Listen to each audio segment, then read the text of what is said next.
beautiful. They're coming into the time, and everybody who comes in feels like this is really, really their home. So thank you. So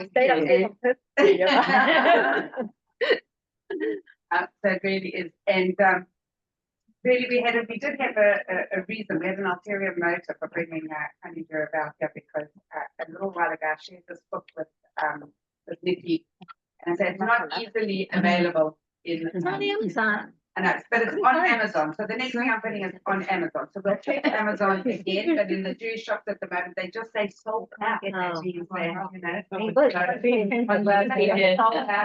That's because it's such a good seller. But I tell people that seriously, it's such a thing that you can learn from every day of our own personal experiences. I encourage young couples getting married to learn it together because it's learning really the art of communicating and also communication, and also the art of just learning how to be a real person, not according to the world that we live in tells us how to be a person, to be what we call a mensch, but actually to learn how to do that through Torah.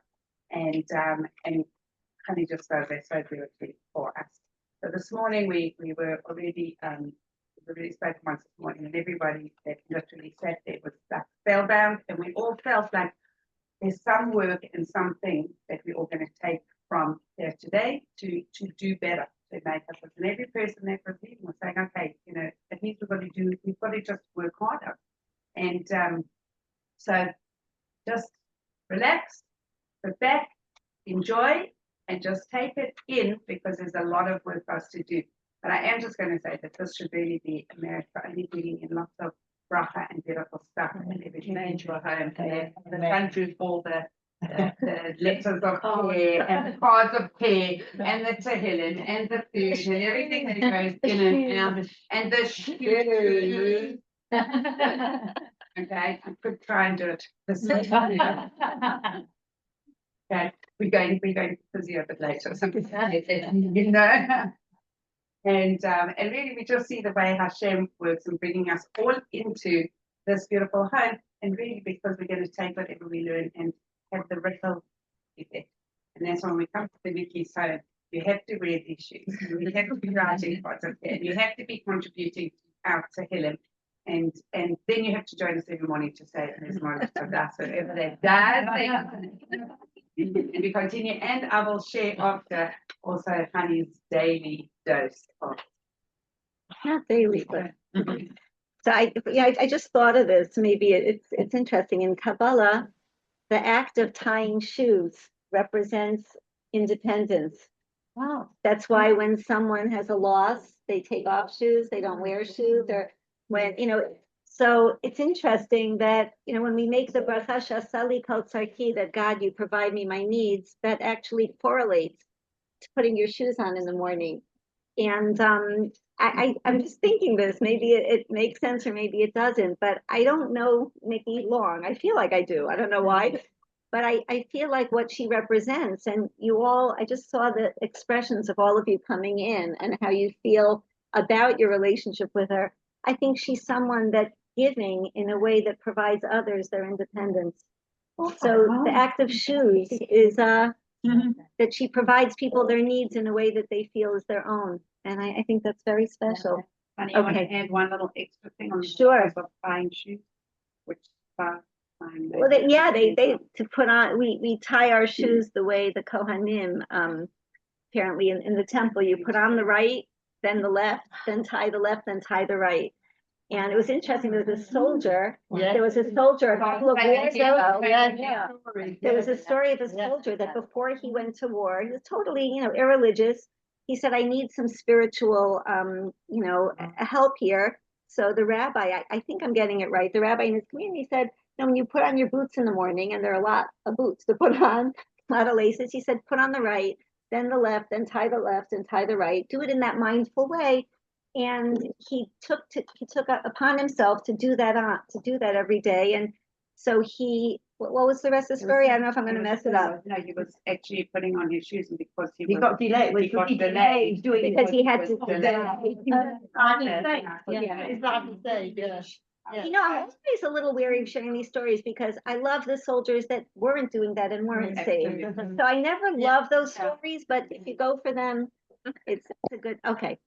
So anyway, this topic I think is apropos for the home that we're in, and you'll see why, but I think it's apropos for all of us. And I want to, what Joanne said about doing more, I think there's a way of doing more that's not always about doing.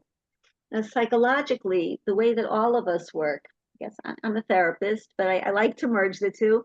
So psychologically, it's our mind, our thoughts, the meaning that we give things that create the way we feel and then the way we act, right?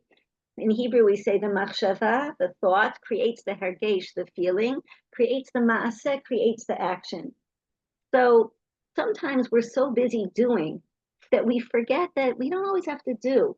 Just shifting a thought changes your life, and even if you walk out of anything in life with a new thought, it's huge. Not all of us are amazing doers and producers. I'm in awe of people that could do so much, but just a thought. I was just saying to the other group that whenever I'm at an airport, I think of this. I heard it years ago after 9/11. So airports got very heavy on security.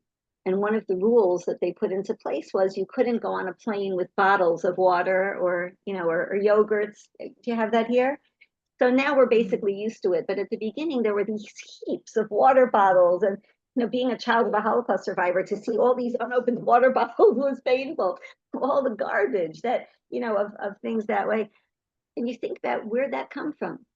Because there was a deranged individual that tried to conceal explosives in a baby bottle, right? He was caught. Never happened. But a thought changed the world forever. We're told that a positive thought is 500 times greater than a negative.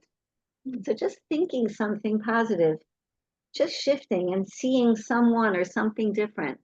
The way we just experience our thoughts is a lot, even if that's all we do, and we never, produce as much. So not to minimize thinking. So let's start with some thoughts. Today's a hard day historically. Monday is supposed to be a hard day. That's why Monday usually you need an extra coffee. There's an actual reason for Monday being difficult. In the Torah, when God, tells us of the creation of the world, Monday is Yom Sheni, the second day of creation. Every other day says Ki Tov, God deemed it good, but Monday doesn't. Tuesday compensates for Monday. It says that it was doubly good. That's why Jews try to arrange things for Tuesdays. If you have like an elective surgery or a court date or a wedding, Tuesday is supposed to be optimal. So what was Monday and how did Tuesday make up for it? God is so sensitive to not expecting too much of us and to understanding what's difficult and holding us through it. Monday is the day that God separated the heaven and the earth. And he said, how could I call that good? Because the fact that you feel separate from me will be your greatest anxiety and difficulty in life. I can't say it's good. The separation will not yield a good feeling. Because most of what we yearn for, as much as we have these, I call them the magic wand wishes of what we think we need to fill up on, right? Most of it is we just want connection. We want to feel like we're okay. We want to feel like we're enough, right? We want to feel like God's hugging us and just, rocking us through our lives. And so that feeling of separation is a very difficult one. And we do feel it. My friend was telling me that she envied her little boy because the first time she flew to Israel, they were in the air and her son was like looking through the window and she says, "What are you doing?" And he says, "Well, this is heaven. I'm just looking for God." She's like, he still was looking. So that feeling of the disconnect is very difficult for all of us. So Monday, God created the separation. Tuesday, he created dry land. And he said, dry land is where you'll have the ability to fuse back with me. By living a godly life, by bringing me into the world through your thoughts, through your actions, through your interactions, in a way that you'll represent me and we'll be connected and you won't have to feel that disconnect again. Just to illustrate what that means. There was portion in the Torah, and it's just so incredible how everything's there.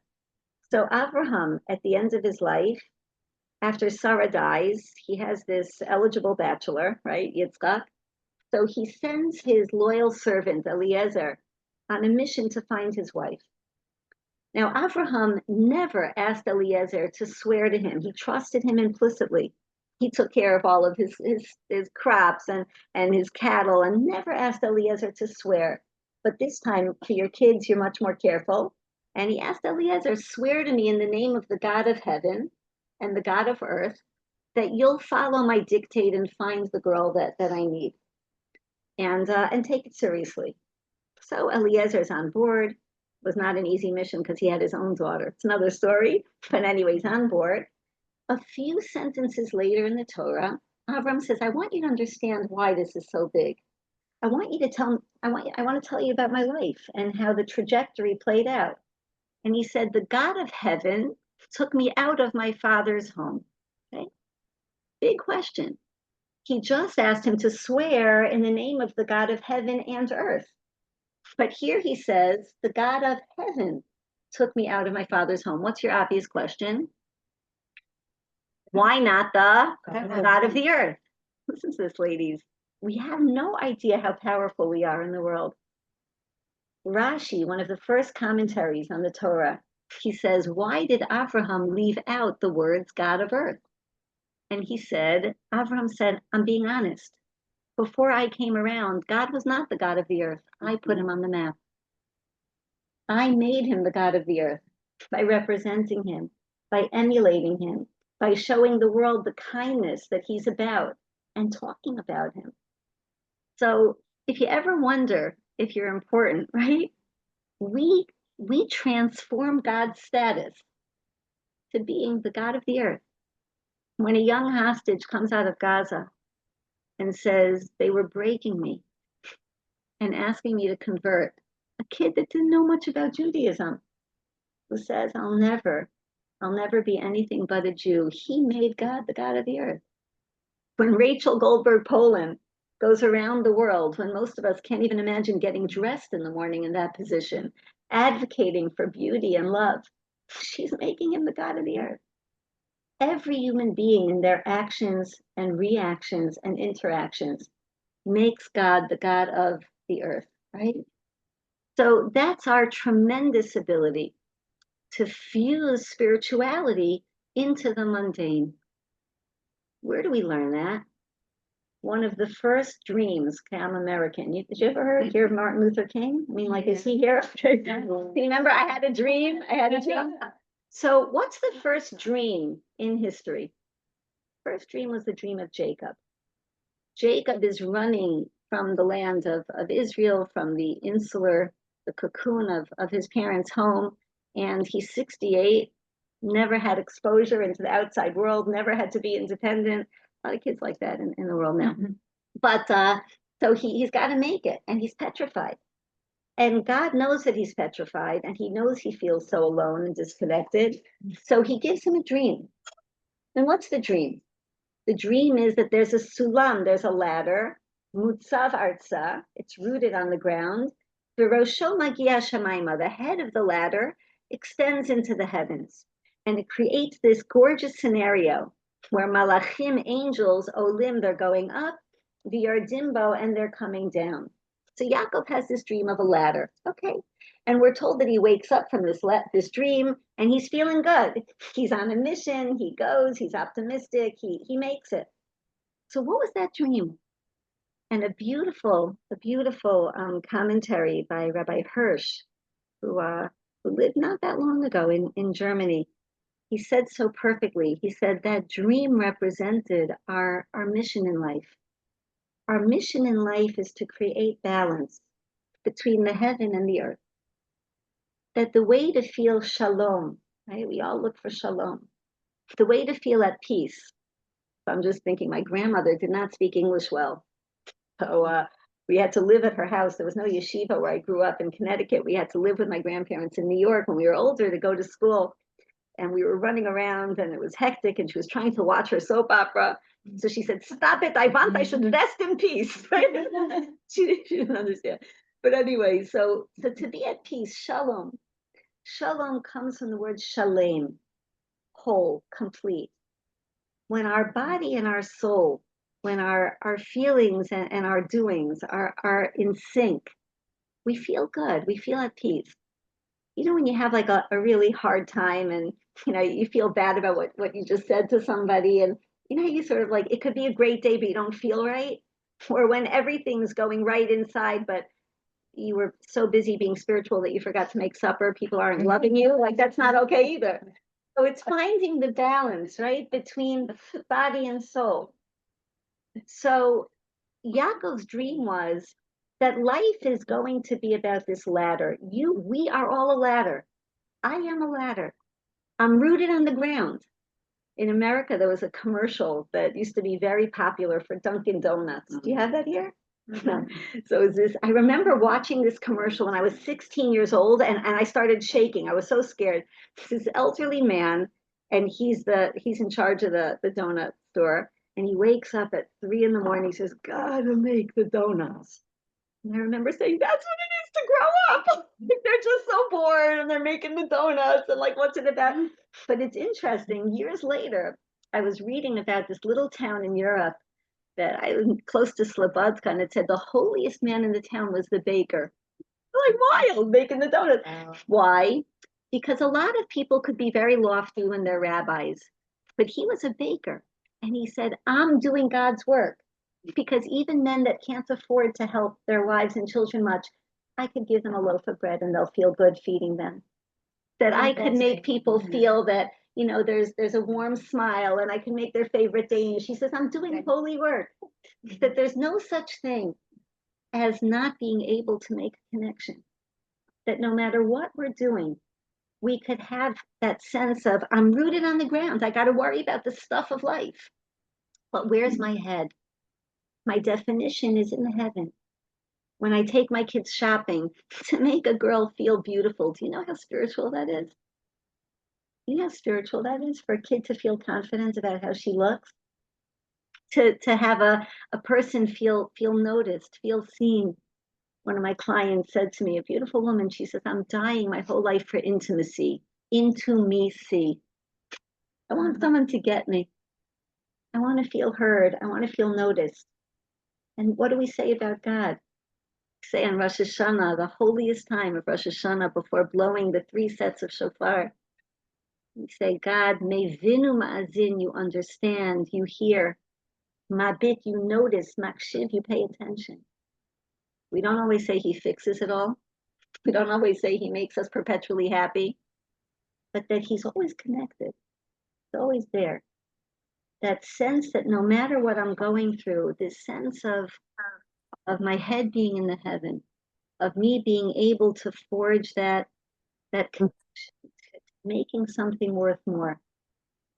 One person could say, okay, what is it? It's leather. But that leather could be a tefillin strap. You find a penny on the street, but you teach your child that penny could go into a tzedakah box. We always think of helping other people. How lucky we are to have something to give. Every experience, you go to the zoo, right? Why did God make so many animals and fish? Look how he loves us. He made it so interesting, right? There's no experience that we can't forge godliness, that it can't turn into something more. I had this very interesting when my kids were little, so they really wanted a dog. I really always wanted a dog. My husband didn't want a dog, so we had to decide between my husband and the dog. It took us a couple of weeks. We kept my husband, thank God. So, but I felt so bad. So I said to the kids, okay, but it's not like we're not going to get anything. Mommy's going to get you some goldfish. It's like, pathetic. So anyway, my little boy, one of the little ones, goldfish should only live about 2 weeks, right? After that, no one wants to look at the goldfish. Fish was living way too long. No one wants to feed him. No one wants to clean the tank. Like it's just beyond his wingspan. So one of my kids was at that time about 15, and he said, he screams down at me. I was downstairs cleaning up, and he says, "Mommy, come, the fish got personality." I said, "What is it?" I come upstairs, he's holding the goldfish, and he said, "Look, he's dancing." He's not. And before I had to explain that fish became part of our septic system and no more fish. And years later, he said, Ma, I always think of that fish. I said, what fish? He said, no, that wasn't like your proudest parenting, like the dog or the fish, like, oh, my God. But whatever it was. He said, you remember, I thought it was dancing, but really it was gasping for air. And I said, yeah, I remember that. He says, you know what, sometimes I think like, something is like so big and it's everything. But when it's not connected to real life, it doesn't leave you feeling good. It leaves you feeling like you're gasping, like unless you connect it to the real thing, to the real thing. The word in Hebrew for life is chayim. Life, the two letters in the middle of life are if, spell if, right? What are the two letters in the middle of chayim? Yud Yud, which spells God. Life without God, we always have ifs.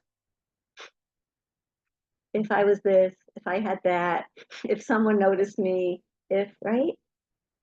But life with God at the core, it's full. It's full.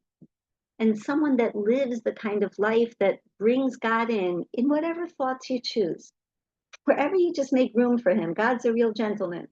Where do you find him? Wherever you make room. He's happy wherever you make room. He'll accommodate. But when you have that kind of life, it's forever. That's why we're told that people who do believe in God, after dying, they're still called alive. People that cut off from him, they could look alive, but it's a respirator. There's an if. So let's build a little more. So the beauty is to seek not to change my life. No one needs to change their life. The life that I'm living, can I imagine just having a sense of God in it?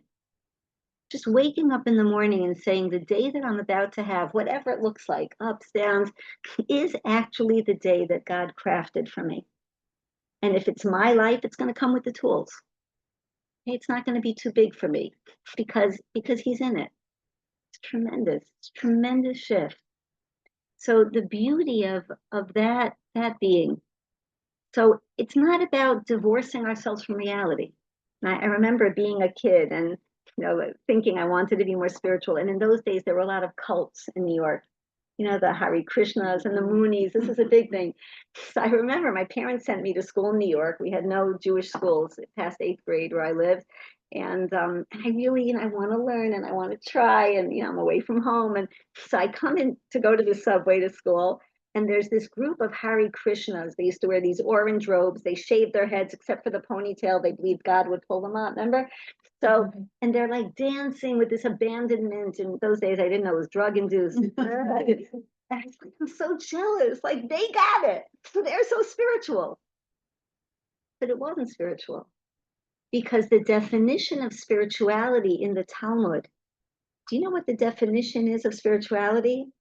The example of spirituality that the Gemara gives is that in the time of intimacy, a husband and wife think of nothing but each other. That's the example that the Gemara gives of what it means to be spiritually grounded. That in the time of intercourse, a couple thinks of nothing but each other. What does it mean? Spirituality doesn't mean losing it. It means focus. It means that I'm able to see something with a focus that keeps my eye on the prize of what I want to do. I'm speaking to you, I'm focusing. England is the place where they began the slow movement. Are you aware of what that is? Come on, he's amazing. But what?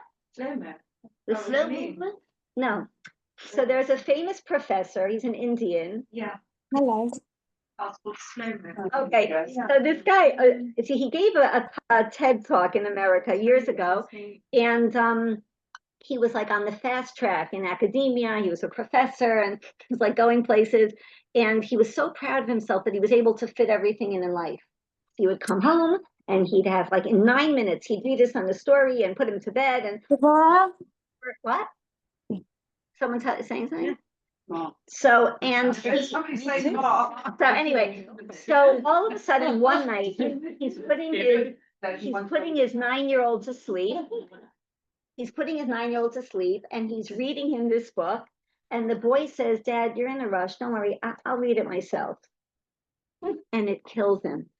And he realizes that not everyone's loving this fast track.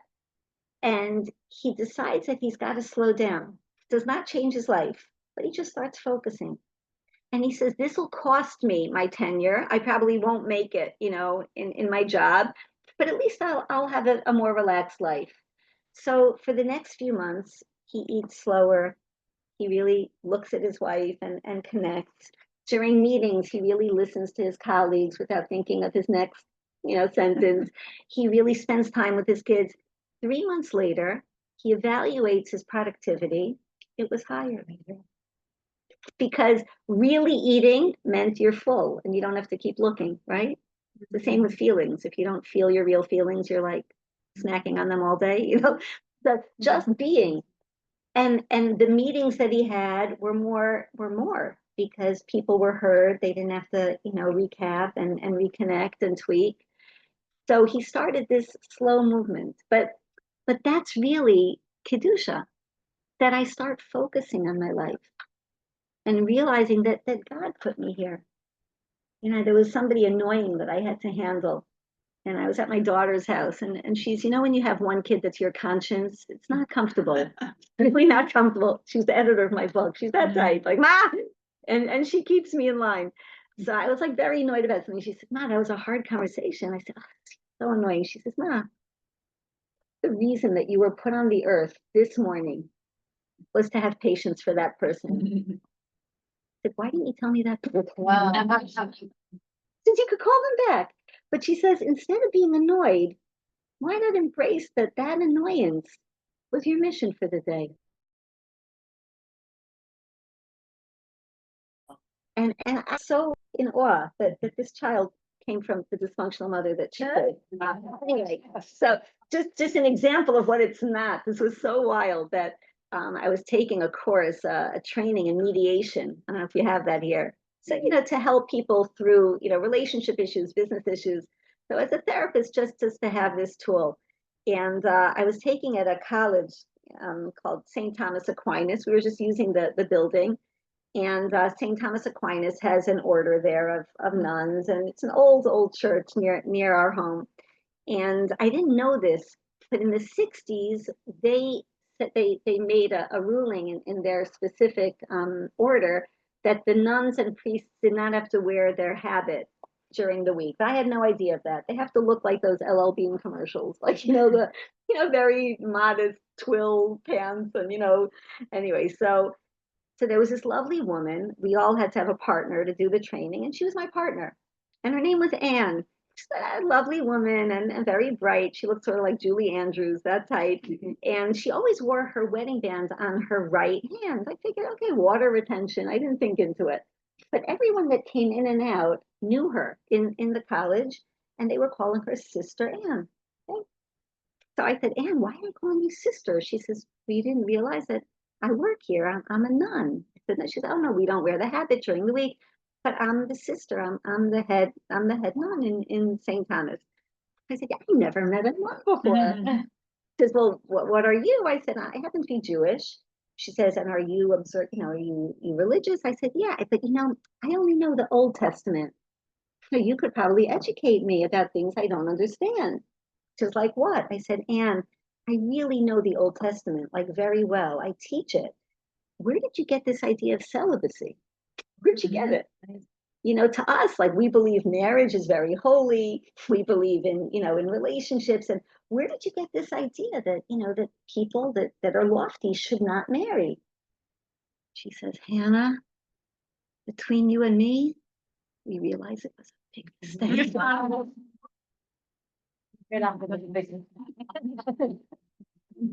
Because Kedusha, living a life of spirituality to a Jew, is not divorcing ourselves from physicality. It's merging ourselves with physicality. That there's no talent, there's no expression, there's no challenge, there's no success that can't be merged and intertwined with a level of godliness. And we say in Shema, V'chol levavcha, serve him with all your heart, every passion, every interest. V'chol nafshecha, every part of your soul. There's no such thing as a bad part of us. There's no such thing as a bad part of us. Every trait of a human being could be used in beautiful ways. People who are angry, anger just means something's wrong and it's got to change. They change the world. People that are jealous could be use their jealousy. Like, I'm not jealous of everybody. I'm not jealous of ballerinas. I know I wouldn't look good in a tutu, but the people who you're jealous of, they tell you something about what you want for yourself. There's no such thing as a bad trait. You know, when one of my boys, my kids are a lot older now, so a lot of the stories were on hold until they grew out of it. And it must have been about almost 30 years ago. He was a little boy, and he had a temper like you never saw. Like out of control, rage, temper. Nowadays, they probably would have been diagnosed with pandas. In those days, we had no idea. And it was one day that he killed the day for the family. And you know those days, maybe I'm just the only one, but where you have to really work hard to go into their bedroom and say, I love you. You know, like, you know, those days, this was one of those days. So I remember I was holding his doorknob and I said to Hashem, Hashem, I know thoughts come from you. I need help. You're the third parent here. I cannot afford 10 years of therapy for this child. Help me find the words that I need to say, because this was a hard day. I just sat there, I opened the door, and I find this beautiful little 8-year-old crying in his bed. I said, honey, what is it? I'll never forget it. He said, Mommy, it's so unfair. I had temper. Nobody has a temper like me. I wasn't arguing.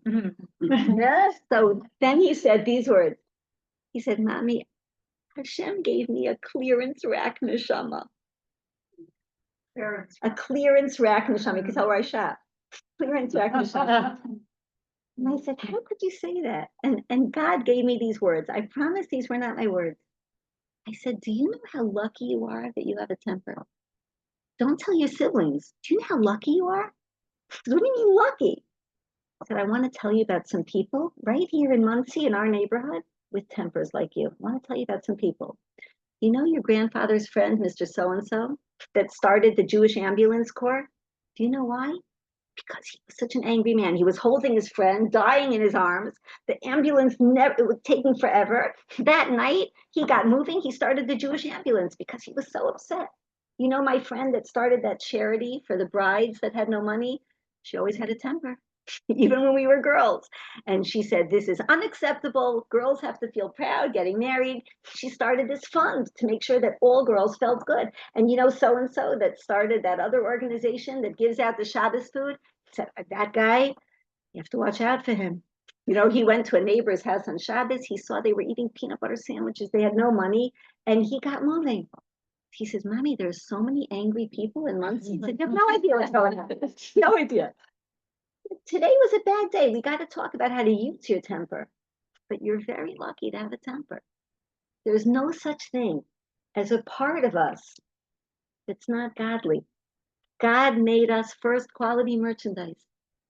He breathed our souls into our body. He formulated our lives. He crafted our being. We're all good stuff.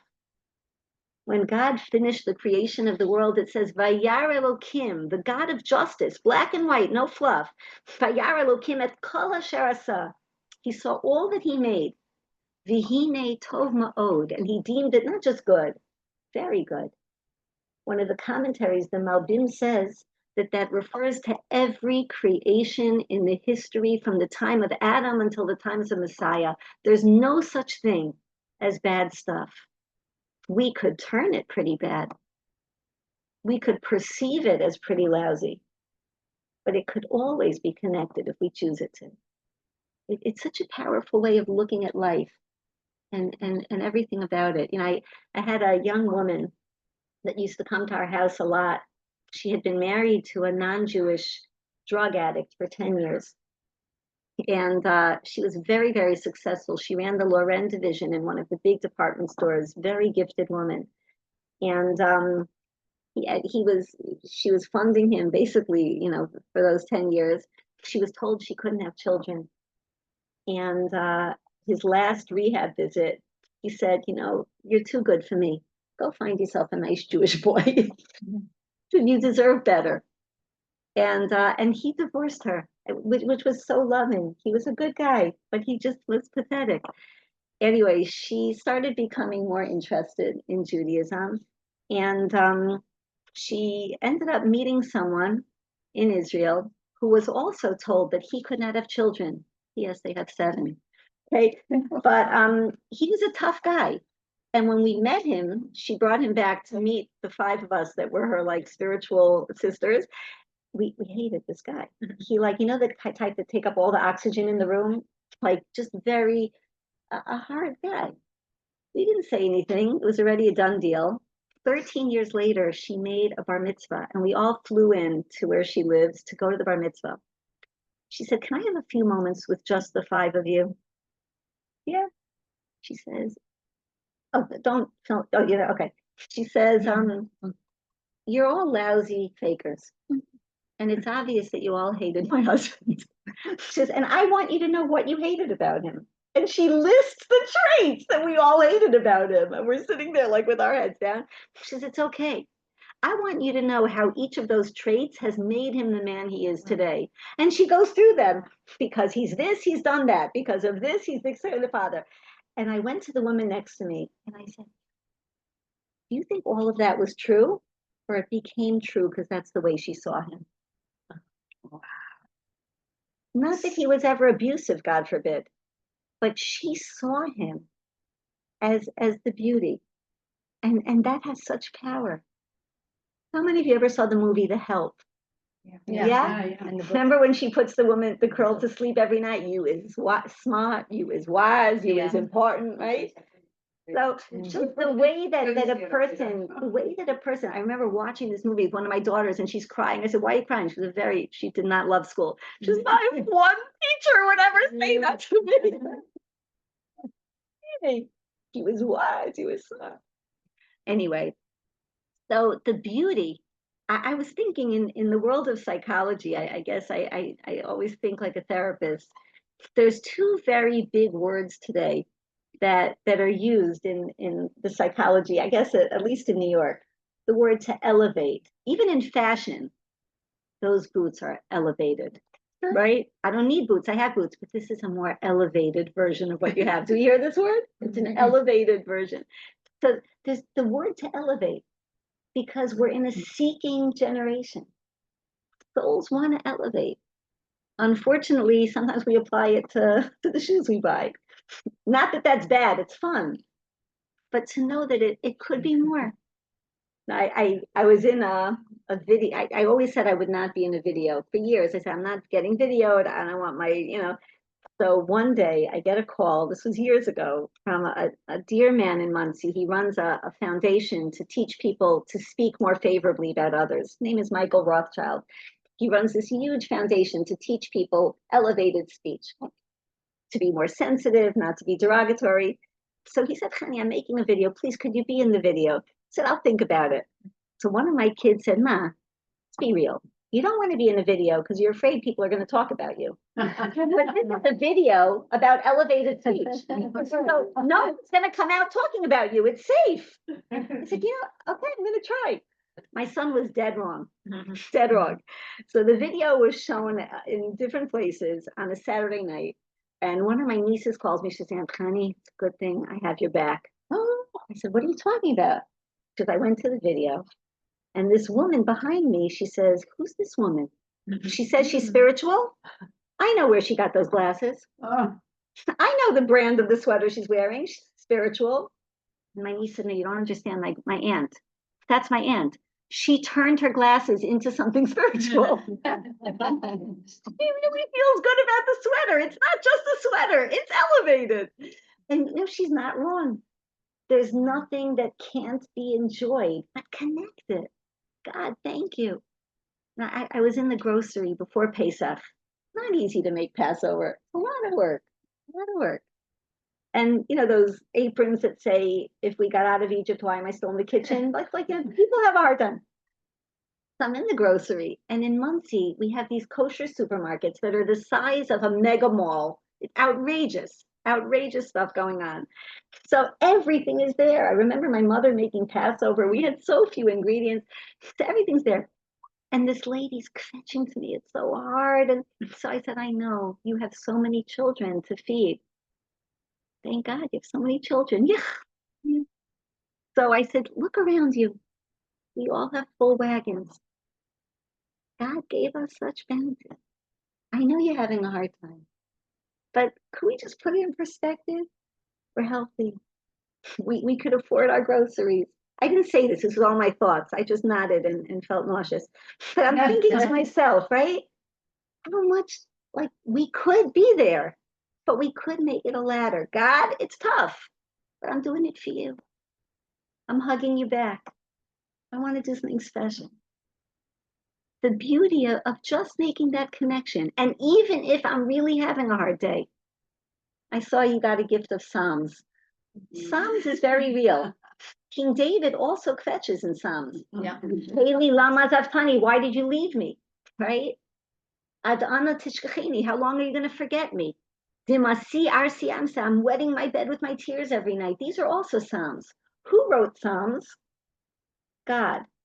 Psalms were given as a prophecy, Ibn Ezra says, to King David. Prophetically, he wrote Psalms. What does that mean, ladies? That God said, you are going to have days when you're angry at me. Here, say this. I want to hear about it.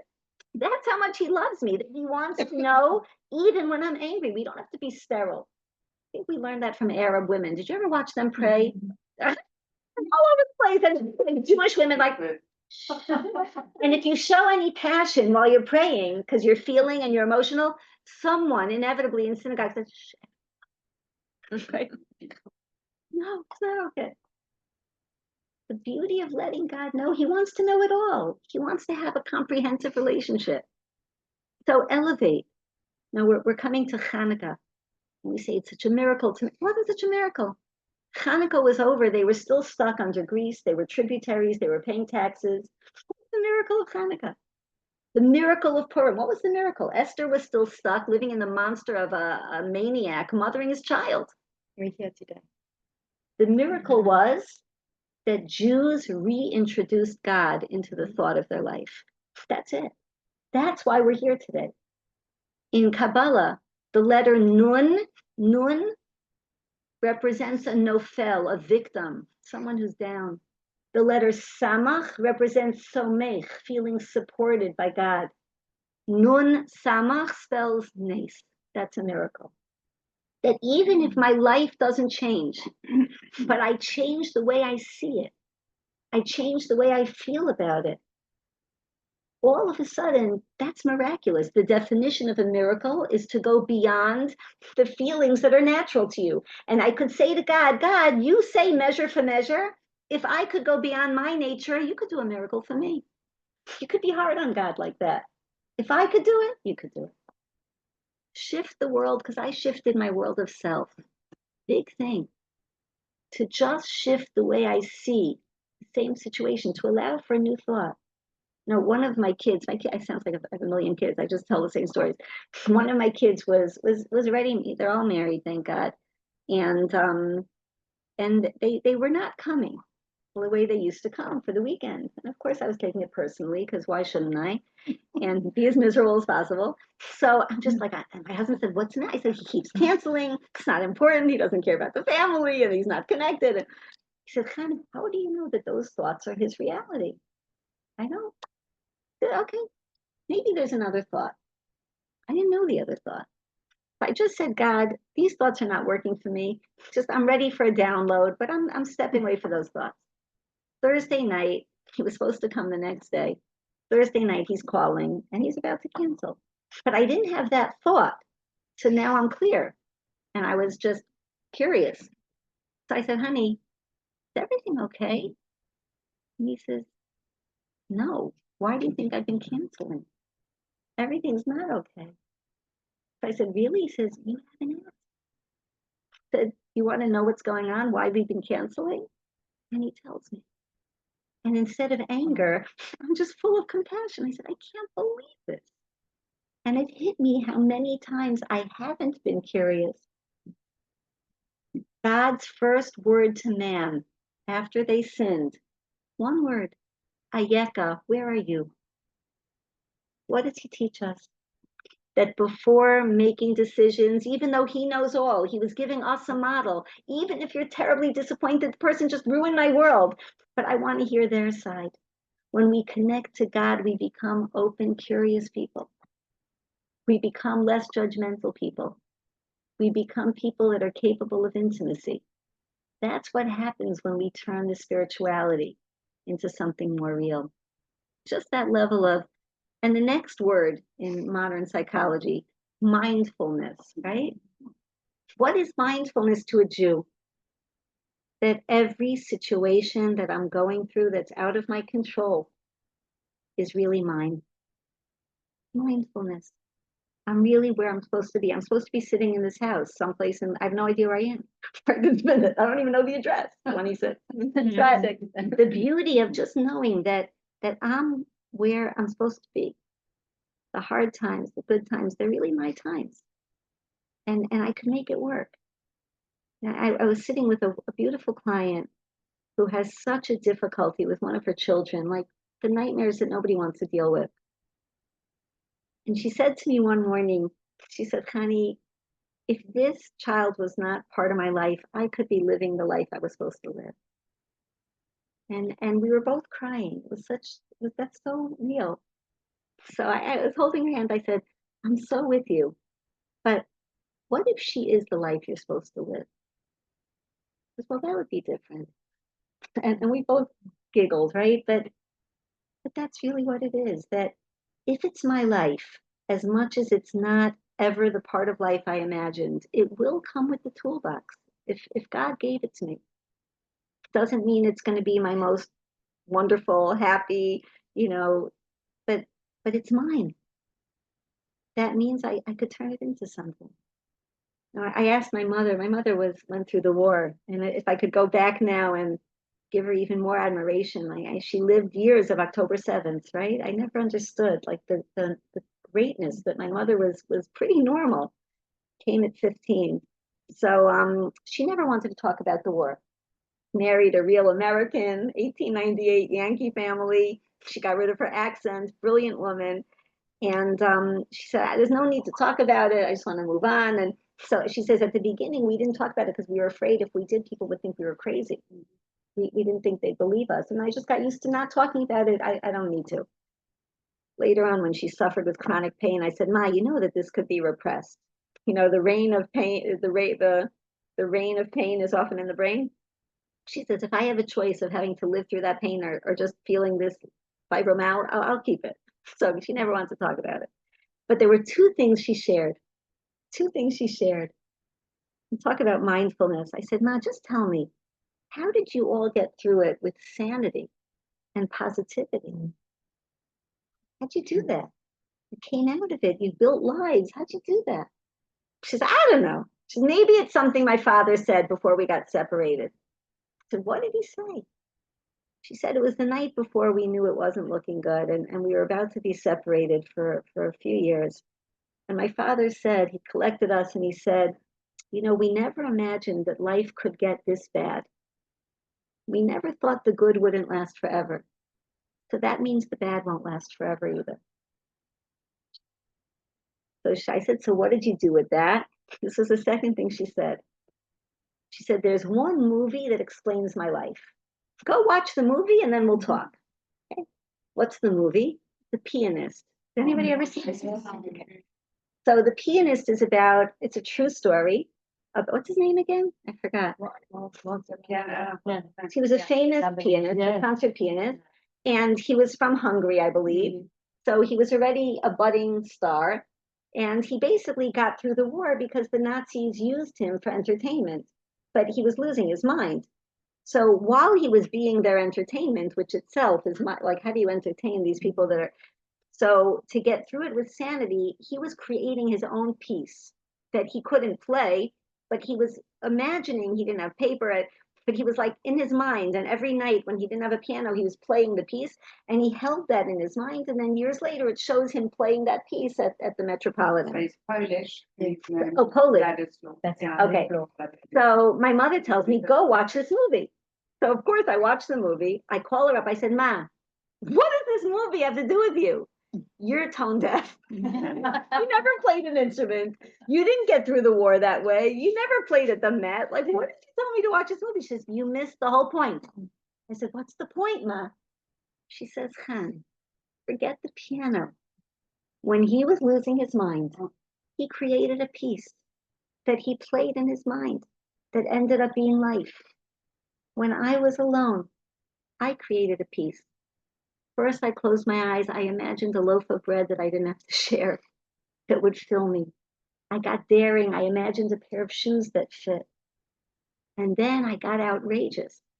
I would imagine a chuppah. I'd imagine holding a baby. I'd imagine going to another child's wedding. I imagined grandchildren. I also made my peace. I got to live my peace. So she said, Han, she told me this when we were struggling through a brain tumor of one of our children. She said, you got to play your piece. Got to imagine that every person has to know that as much as I'm rooted in the life that I'm living, and I got to live it. Not pretend. It's not keeping me on hold from the life I'm supposed to have. While I'm rooted, what'll define that life is my head in the heaven. Who do I want to be? One of my kids who's very active in his community. So COVID was very unnatural to him, being stuck. And his wife is very serene. She's the type that's always letting him go, you know. And so I said, how'd you get through COVID? He said, my rabbi helped me. I said, how did he help you? He said, he told me before COVID, I don't know how long this will last, but imagine what you want to say to yourself 10 years after about how you handled it. Just focus on that. He said, no, that scared me into gambling. But playing your piece, that's mindfulness. And I wanted to now just focus for the last couple of minutes. I know I'm over time. Just focus on women. Women represent this balance more than any part of creation. That the letter that represents women in Judaism is the letter Hey. Hey is made of a Daled and a Yud. Are you with me? Okay. So Hey is the letter for women. Isha, Ish is a human being. The Yud, Ish, is a masculine human being. Ish with an Hey is a feminine human being. Okay, so the Yud and the Hey come together. God, that's another speech. All right. So what's a woman? A woman is about creating this merge. Men are about trying to become more spiritual. The Yud, like floating. Women are about taking Daled, the four corners of the world, everything that's physical and material, and housing the Yud of spirituality with it, and creating this in and out. We're always balancing. We're feeding our family, but it's not just food. We're providing them, we're giving them love. Food is love. We're involved in all the stuff of, you make a bar mitzvah. What's your husband's job? Show up, just please. Hey, be dressed, show up, give a speech, give a nice speech, right? What's your job? Everything else. But it's not just stuff. You're creating the energy, the feelings, the memories, the spirituality. If it's just about stuff, no one's going to feel anything more than stuff. Just stuff. But the beauty is the elevation, the mindfulness, the feeling of what this is about. When I was agonizing about the dress to buy for one of my kids' weddings, my oldest son said, Mommy, let me put it in perspective. Whatever dress you buy will be in my kid's costume box within 5 years. Does that we have the rest. You'll just add to it. The beauty of just knowing that it's that the merge, and Hey also represents something else, that we have to create. People come in and out. People are better, they're worse, they fall, but they could come back around again. Women are about the joy of second chances and allowing for people to know that we keep belief for them. We hold space for them. So women are given 3 defining categories of connection to God. When women bake challah, right? Take challah. Challah represents elevating food. and all the material parts of light. When women light candles, candles represent the beauty of spirituality. Why are we all intrigued by flame? Even if you're not a pyromaniac, right? What do you love about flame? The Lubavitch Rebbe says a flame represents your struggle of soul and self. That on the one hand, I have this fuel. I have candles, I have logs, matches, right? It's stuff, it's physical. But then on the other hand is coming out this intangible, and it's sort of dancing away from, but it needs to feed off it to exist. So Lubavitch Rebbe says that's us, that the body is our fuel, and we need to take it seriously. We need it to house us. And the soul would rather gravitate away from, but it needs to coexist and create this dance of feeding off and growing away. Isn't it beautiful? So flame represents the people in our lives and our wishes for them to merge, our wishes to see them as more, our wishes to bring inspiration to the world. Flame reminds us of the fact that Chava did bring, Chava is our name. Eve is the name of the Gregorian Bible. Do you know what the difference is between Chava and Eve? Does anyone know where the name Eve was derived? It's secular. The Christian belief is Yeah. that she is the mother of evil. Correct. Yeah. Jews believe that she is the Aim Kol Chai, the mother of life. Mm-hmm. Who named Eve? Who named her Chava? Adam. Adam named the beings in the world without prophecy. He named them based on what he saw. When did he name her? Before or after the sin? After the sin. Most commentaries say before she had a child. So why would he name her the mother of life if she just caused him death? Right? Why didn't he name her death? Every time I look at you, I'm reminded we're going to die because of what you did. Because what is a Jewish woman? The Medrash says that, I know I'm off topic, but it's so much fun. The Medrash says that after the sin, Adam wanted to kill himself. He said, we were on this planet for 3 hours and we totally messed up. Let's call it a day. Things are not looking good. We're kicked out of our home. We lost, the forever. We disappointed God. And Eve said, don't you dare. I know we messed up and I know life is going to change. But no matter what life we have, we're going to use it and get closer to who we could be. So Adam looked at her then, says the Medrash, and said, you are Chava, you are the mother of life. Whose life? Mine. I wouldn't have gone on without you. Wow. That's what a woman is. That we keep it going. We keep it hoping. We keep it believing and knowing that there's a bigger picture. So that is Ner. And finally, bringing God into the world of family purity is even in my world of sexuality and femininity and what the world considers lust, I see it as spiritual. When two human beings come together, it's about more. It's about bigger. That the true love means that all I focus on is you and our connection. And that takes away so much of the insecurity and the comparisons and what I think I should be or could be. And this is who I am, and I'm proud. And as much as I could accept me, I could accept you too. I could accept you too. There was a whole discussion in a table that we were at about body image and what women are doing to change it and shoot it and fill it, like a whole bunch of stuff. And one woman says to me, Chani, you're like 20 years older than I am. I said, that's so kind of you. So what work have you done and do you plan to do? So I said, I'm a therapist. She said, no. What real work? I said, what do you mean real work? Just like, plastic surgery, shots.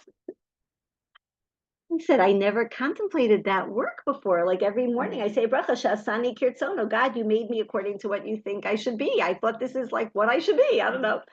So I went home that night. I said to my husband, like, maybe I should be contemplating all this work. And you never know. And he said, Khan, just take a pause. He said, do you want your grandchildren to see you as someone that would have this conversation? And I said, no, that would be odd. And he said, let's not be odd. We're not going to be odd. He said, just think about that. What do you want your grandchildren to say that you're busy with? They probably think it's yummy that you're not so skinny. That comment I did not need. So anyway, but how does a woman see sexuality? How does she see the confidence of her body and really living in it as opposed to seeing it from outside? Different thoughts, right? So leaving you with one last piece. I hope I didn't overwhelm. One last piece of where I learned this sense of integration. I'm not good on computers. My husband doesn't understand why shopping, I have no problem with any site, but any other technique is like beyond me. So when I got one of our computers, my husband bought us a family computer. It was in our kitchen. It was many years ago. And it must have been about 30 years ago. So my oldest son was in about 7th grade. And he comes home and he says, Mommy, I want to use the computer. I want to put in this CD. So I said, honey, Abba didn't get us a computer for CDs. You know, he just got me a plain computer. It doesn't have CDs. He says, Ma, look, what's this? I said, that's the coffee cup holder. And he gives me a look like you are a dinosaur. I said, look, Abba didn't want me to stain the wood. And he said, okay, got me one with a coffee cup holder. So he said, Ma, let me show you what it is. And he puts in the CD. So why didn't I know? Because I never read instruction manuals, ever, ever. Me and Legos, nothing, instruction manuals. But instruction manuals allow you the freedom to know how to utilize something better. Rules we hate, instructions we don't, right? Mm-hmm. When God asks me to think about something, is it a rule or an instruction? Nothing personal. I have no agenda. I love you. I created you. I unconditionally accept you. But if I give you a suggestion, it's because I know that it might make your soul and body get along better. That's all it is. Once I had that example of the coffee cup CD, I was thinking of things in my life that I was fighting that I knew would make me feel better, but I was a little obstinate.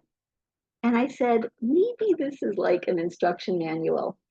I could start thinking about instruction manuals instead of being a dinosaur when it comes to my computer.